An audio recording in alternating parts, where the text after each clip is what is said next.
कहा गया कि पापाचरण करने वाले पापाचरण वृत्ति वाले जो है लोगों से और लोगों से अन्य लोगों से हमें बहुत द्वेष हो जाता है, बहुत घृणा होती है, बार बार मन में ऐसी चेष्टा में दोष दर्शन होते हैं। बार बार मेरे साथ कोई ऐसा बुरा करता है तो अपने अपनी जिन क्या करते हैं कि हम चाहते हैं फिर हमें ये इसने ऐसा हमारा किया हम भी उसका ऐसा नहीं नहीं नहीं नहीं प्रभु। देखिए इसी मार्ग में तो हम चले, समझिए इस बात को, इसी मार्ग में आप चले हो ना, क्यों किसी से दोष करना, समझिएगा इस बात को, जिसके लिए चले हो वो भी तो उसमें क्या, उसमें वो नहीं है सर्वम खलविदम ब्रह्म मनिना नास्ति किंचन, क्या उसमें वो प्रभु नहीं है? वही विराजमान है। बस वो अज्ञानता के कारण हमें ऐसा कर रहा है, या ऐसा भाव रख लीजिए कि प्रभु ही हमारे लिए ऐसा विधान करवा रहे हैं जो हमारा जो है किसी कहीं ना कहीं हमारा अहम होगा, कहीं ना कहीं हमारा राग होगा, कहीं ना कहीं आसक्ति होगी, उसको पुष्ट करने उसको तोड़ने के लिए प्रभु, और अब प्रभु अपने चरणों में राग बढ़ाने के लिए हमारा ऐसा ऐसा प्रभु ही प्रतिकूलता दे रहा है, ऐसा भाव मान के प्रभु चलना है, उनको छोड़ देना है, उनसे द्वेष नहीं करना है। किससे द्वेष करें? सब वही है, हर रूप में घूम रहा है, देखो द्वेष किससे करें, किससे कर रहे हो? समझिए, बहुत सूक्ष्मता से इसको समझिए। उमा क्षमा सा पौते भारी अपने कर्म जाय पर, ऐसा नहीं समझना कि हम छोड़ दिया उन्होंने तो फिर बढ़कर, नहीं नहीं बिल्कुल नहीं, ऐसा कुछ नहीं। आप जो है दंड विधाता मत बनिए किसी के, आप अपने कर्म चीजों को कर्मों में हाथ मत लीजिए। यदि आप लेंगे तो फिर आपके पुण्य नष्ट हो जाएंगे। समझिए, किसी को यदि हम कटु वचन बोल देते हैं या उससे क्या हो जाएगा, उसका कुछ नहीं होगा। यदि वो हमारे साथ कोई बुरा करिए और चला या हम उसको मन में अंदर से जलन पैदा कर रही है, उसको मन में अंदर अंदर गाली दे रहे हैं या कुछ कर रहे हैं, ऐसी चेष्टाएं, गंदे विचार यदि उसके लिए आ भी गए भाव में ही सही, तो हमारा अंतःकरण जो है अशुद्ध होगा, हम अशांत होंगे अंदर से, हमारे पुण्य क्षीण होंगे। इसलिए अपना कर्म बचाइए प्रभु, बहुत बहुत हिसाब से उसका कर्म वो समझेगा, हम अपना प्रभु बचाएं। हर रूप में भगवान ठीक है, प्रभु की जैसी इच्छा है। अगर ये चाहते हैं प्रभु हमें प्रतिकूलता, ये देखो महान महान संत हुए, 2500 थप्पड़ मारा, पीछे मुड़ के देखा भी नहीं कि किसने मारा क्या किया, चल दिए चुपचाप, पीछे मुड़ के देखा तक नहीं किसने मारा क्यों मारा, कुछ नहीं। होगा किसी जन्म का भगवान विधान, जो भी कुछ होगा अहम पुष्ट करा, भगवान उसको गलित करने के लिए ऐसी चेष्टा ही करा दी। बड़ी कृपा भगवान की मानिए, बड़े से बड़े प्रारब्ध को ऐसी चुटकियों में छोटे से काम में निपटा देते हैं, छोटे से भोग में निपटा देते हैं प्रभु। बहुत कृपालु है, बहुत बहुत कृपालु है।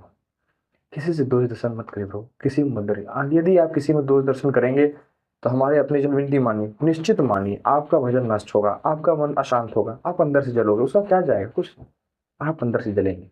उनको छोड़ दीजिए, माफ करिए, हे भगवान, भगवान तुम्हारा भला करे, तुम्हें सतबुद्धि हो कि तुम भगवान को प्राप्त हो, ऐसा आशीर्वाद दीजिए जो बहुत से बुरा किया हमारा। फिर वो अपने कर्म से अपने देखिए, हम तो बचा लिए अपना कर्म प्रभु। समझिए, बहुत बड़ी बात है, मानते हैं तो करो, जब चाहता है तो समझ, विवेक मर जाता है पहले, लेकिन बचाइए। विवेकवान वही है, सामर्थ्यवान वही जो तितिक्षावान है। तितिक्षा हर समय, हर हर भोग है, हर समय वृद्धि मानिए, हर परिस्थिति में एकदम शांत, एक संभाव अभ्यास करिए। साधक है हम, गिरेंगे बार बार, फिर उठेंगे, फिर चलेंगे, हारेंगे नहीं। एक जिद्दी स्वभाव बनाइए, ठीक है तुमने हमारे साथ ऐसा किया, जाओ भगवान तुम्हें सुखी रखे, ऐसा मन। तो हमारा मन देखिए अंतःकरण से, अंदर से मन शुद्ध होने लगेगा, पवित्र होने लगा, परम उसी में भगवान का विराजमान, धीरे धीरे मन निर्मल होने लगेगा आपका। बार बार जब चीजें ऐसे होंगी ना, अभ्यास से बार बार आपके साथ कोई प्रतिकूलता है कि आप स्वीकार कर ले रहे हैं, आप हर चीजें प्रयास कर रहे हैं संभव, धीरे धीरे आपका मन देखिए उसमें आपको स्वीकृति देने लगेगा, और मन आपका समझ जाएगा कि नहीं है, इससे इन लोगों से राग नहीं करना हमें, जो है इस सब हमारे प्रभु ही हर सातों समय में जग दिखा, बड़ी मन से ये बहुत अच्छा अवसर है। विनती मानी है, कहा गया है कि निंदक नीरे राखी आंगन कुटी छवाए। जो भी हमारी निंदा कर रहा है या जिससे दोष दर्शन लग रहा है ऐसा, उसको एकदम छोड़ दीजिए, अपना कर्म बचाइए। बहुत अच्छा समय है, चुप शांत निकल जाओ, भजन करो और यहाँ से पार हो जाएगी। यहाँ किसी को फंसने थोड़ी आए किसी के साथ, यहाँ व्यवस्था जो क्षण बची है, जो सांस बची है, यहाँ से निकल लो। जब समझ में आ जाए, जब कानों में श्रवण इंद्रियों में ये बातें हमारी पहुंच जाए, तब यहाँ से निकल चलिए प्रभु, निकल चलिए। भगवान का नाम जब करिए निरंतर, वही सामर्थ्य देंगे आपको, अंतःकरण आपका शुद्ध हो जाएगा, किसी में दोष दर्शन आपको नहीं होगा।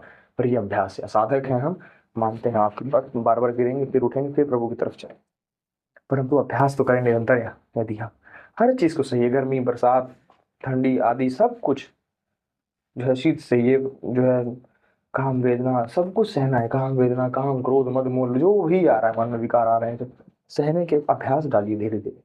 दुख सुख लाभ हानि सब सहते हुए, मान अपमान निंदा शोक भय चिंता सब सहते हुए चुपचाप जो प्रभु की तरफ चलता है, कोई शिकायत नहीं करता प्रभु से, उसी के मन में निर्मल वास प्रभु करते हैं। निश्चित मानिए, मन को धीरे धीरे अपने अनुकूल बना देंगे, उनसे रोज प्रार्थना करें, उनके लिए रोज रोइए। अरे दुख का बड़ी महिमा बताई गई, सुख में भगवान का सुमिरन होता है नहीं। दुख में सुमिरन सब करे, सुख में करे न कोई, सुख में सुमिरन कम सब करे तो फिर दुख दुख काहे को हो। परंतु ऐसा होता है, दुख जीवन कितना कृपालु है, दुख हमारे ऊपर सोचिए। अनुकूलता तो भजन छुड़ा देती है, बहुत व्यवस्था आपको मिल जाए, सारी भोग सामग्री और सब कुछ, तो अभी देखो भजन छूट जाएगा।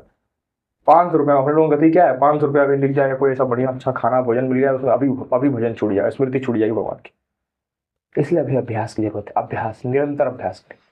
ये मान के कि किसी के अंदर दोष दर्शन नहीं, सब हमारे भगवान ही है, हर रूपों में विराजमान, ऐसी कृपा से। वही चश्मा अंदर से दे देते हैं, निश्चित मानिए। हाँ,